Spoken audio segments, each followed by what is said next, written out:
السلام علیکم ورحمۃ اللہ وبرکاتہ۔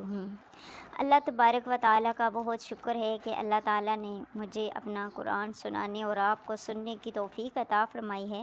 اگر آپ کسی وجہ سے کل سورہ بقرہ کی پہلی 7 آیات کی مکمل تفسیر نہیں دیکھ سکے جو کہ چینل پر موجود ہے تو پریشان نہ ہوں۔ آج صرف 3 منٹ میں آپ کو انہی 7 آیات کا آسان، جامع اور خوبصورت خلاصہ بتاؤں گی تاکہ آپ اہم پیغام سے محروم نہ رہیں۔ آئیے صرف چند منٹ میں سورۃ البقرہ کی پہلی 7 آیات کا خوبصورت پیغام سمجھتے ہیں۔ اللہ تعالیٰ سورت کا آغاز الف لام میم سے فرماتے ہیں۔ یہ حروف مقطعات ہیں جن کا حقیقی علم اللہ تعالیٰ ہی کے پاس ہے۔ اس کے بعد اللہ تعالیٰ ایسا اعلان فرماتے ہیں جو ہر مسلمان کے دل کو مضبوط کرتا ہے۔ یہ وہ عظیم کتاب ہے جس میں کوئی شک نہیں اور یہ متقی لوگوں کے لیے ہدایت ہے۔ لیکن سوال یہ ہے کہ متقی کون ہیں؟ اللہ تعالیٰ نے 5 صفات بیان کی ہیں۔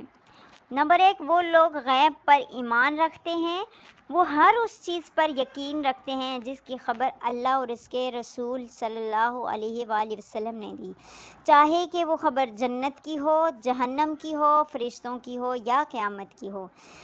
وہ نماز قائم کرتے ہیں، یعنی نماز کو صرف ایک رسم نہیں بلکہ اپنی زندگی کا ایک اہم حصہ بناتے ہیں۔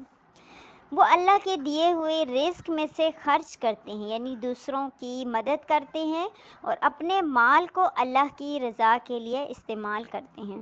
وہ تمام آسمانی کتابوں پر ایمان رکھتے ہیں اور یقین رکھتے ہیں کہ قرآن ان سب کی تصدیق کرنے والی آخری کتاب ہے، اور سب سے بڑھ کر وہ آخرت پر کامل یقین رکھتے ہیں۔ یہی یقین ان کے ہر فیصلے اور ہر عمل کو بہتر بناتا ہے۔ پھر اللہ تبارک و تعالیٰ فرماتے ہیں یہی لوگ اپنے رب کی ہدایت پر ہیں اور یہی حقیقی کامیاب لوگ ہیں۔ اس کے بعد اللہ تعالیٰ نے ان لوگوں کا ذکر کیا جو جان بوجھ کر حق کا انکار کرتے ہیں۔ ان کے سامنے حق بار بار آتا ہے تب بھی وہ ایمان قبول نہیں کرتے۔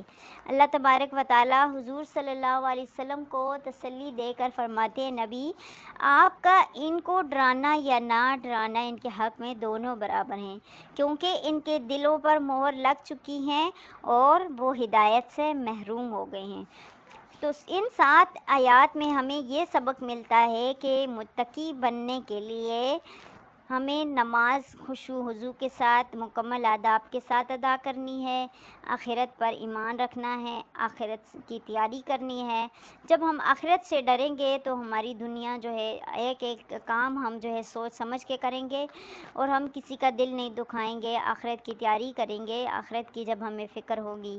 اس کے ساتھ ساتھ جو اللہ تعالیٰ نے ہمیں مال دیا وہ مال اللہ ہی کا ہے، مگر اس میں سے اگر ہم اللہ کی راہ میں خرچ کریں گے تو اللہ تعالیٰ ہم سے خوش ہوں گے۔